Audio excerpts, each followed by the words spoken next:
What's up, everybody? Now, I've been playing UFC 5 since it came out, and I've experienced a great deal of online matches while I've been on. I'm talking creative fighter matches and real roster matches. Now, most of the fights just end up boiling down to a lot of punches mainly, with some kicks and grappling sprinkled in here and there. This is all good and all, but the game does have way more moves that 99% of the players don't ever use. So here's my list of 5 moves that just don't get enough play inside this game. FYI, I'm not really going to break down how to do them as far as buttons go, but I'll go ahead and post a link down to the UFC site where you can actually go see how to execute those moves. All right, let's go and jump into it. First up, we have the flying armbar. Now, this is one of the most gorgeous moves that I've ever seen inside the game and requires almost no stamina to execute. Also, the setup for it is pretty easy. You simply just have to clinch and then execute the move. Now, if you're able to pull this move off, you would immediately roll into a submission where you have them inside the armbar lock. Now, here's the problem with this move though. There's only about 3 people on the whole roster who can actually pull off this move. So you're essentially never gonna see it unless people are picking those 3 characters. Also, if you decide to make a creative fighter for it, you have to get all the way up to level 4 as far as arm bars go. And that is a lot of work to put in to be able to get that type of move. So most people are just gonna opt for punches because it's way easier of an investment. Which is a real shame too, because it just looks awesome.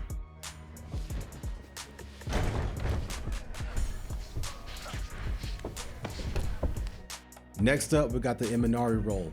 Now this one is tied as one of my favorite looking moves inside the game. You essentially do a barrel roll that immediately turns you into a leg lock. Now, the style points on this move are extremely high, but it does come with some caveats. One of those being you have to be in super close proximity in order to pull this off. And I'm talking like uppercut range just to be able to pull this move off.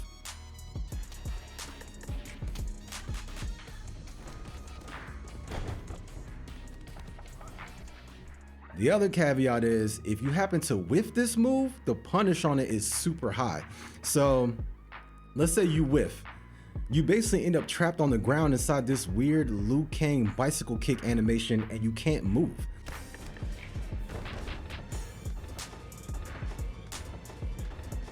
And whenever that happens, it usually ends up resulting inside you getting pieced up for your efforts.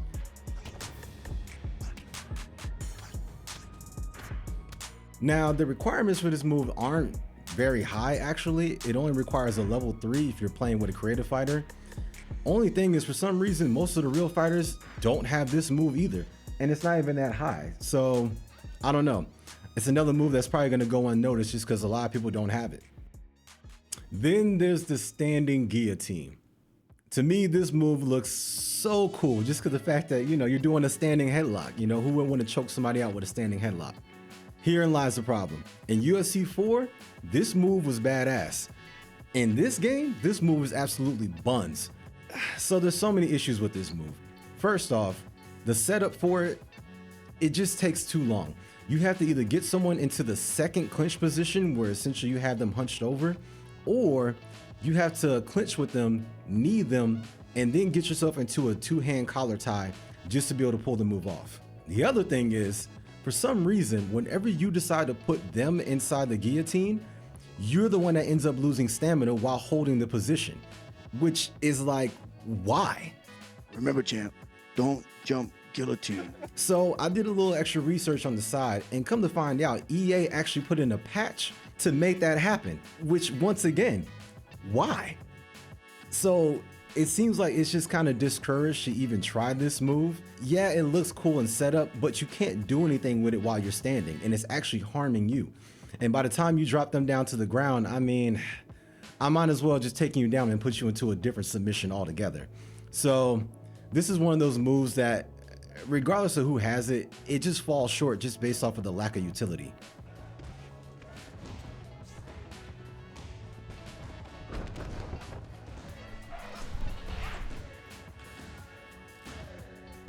Then there's the flying Kumara.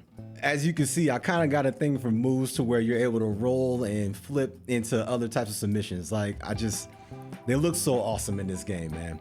Now, this move actually does have some usefulness to it, If you are inside this position, you can immediately roll your opponent into a Kumara position and just go ahead and go for the sub. Now, the short and sweet of why no one ever uses this move inside the game is because it's extremely situation based.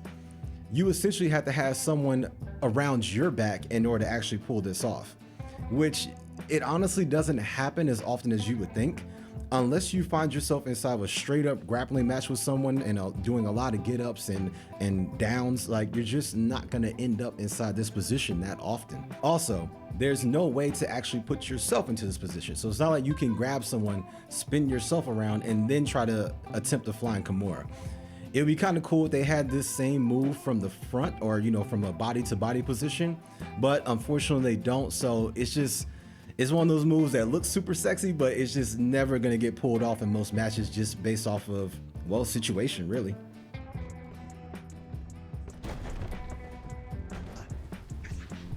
Lastly, we have the rear naked backpack choke. Very similar to the standing guillotine in the sense that it requires too many steps to actually be able to pull it off, but it's not quite as useless as the standing guillotine. Now, essentially, in order to get this move to work, you essentially have to pin your opponent up against the cage, transition to their back, and then you have to execute the jump onto their back, and then you can do the last part, which is bring them down for a rear naked choke. That's way too many steps whenever you're actually trying to fight someone who's defending themselves.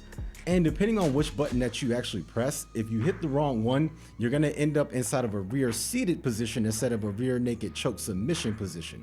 And yes, there is a difference.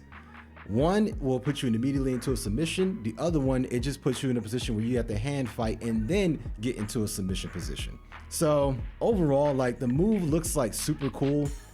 And it actually does have some usefulness if you just happen to end up behind them.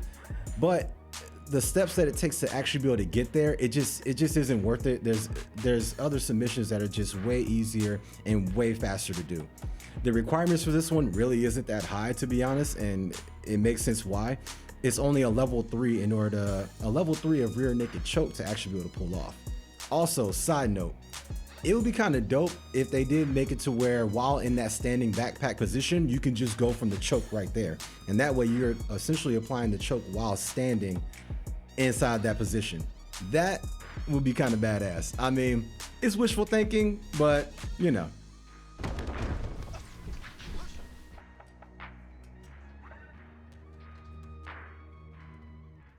Anyways, that's 5 moves that I can think of that you just probably will never see inside a UFC match. If there's other ones that you guys can think of, yo, drop it in the comments below. Also, if this video gets enough views, then, you know, I'll probably try to go back and maybe make another top 5 of moves that you probably just never see.